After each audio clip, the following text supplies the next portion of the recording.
Le mouvement pour la libération du sud de l'Algérie a déclaré qu'il était engagé dans une série d'opérations militaires ciblant certaines positions de l'armée algérienne le long de la frontière malienne.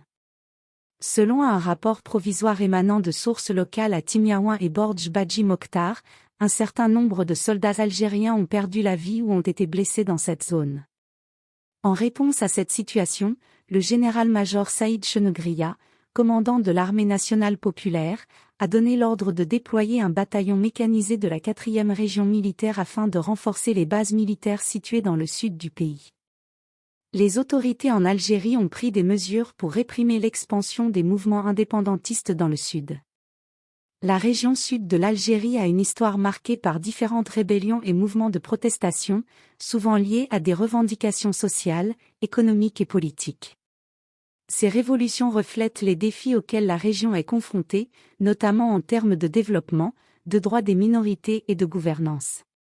L'un des mouvements révolutionnaires les plus significatifs dans le sud de l'Algérie est dirigé par le mouvement d'autodétermination de l'Azawad.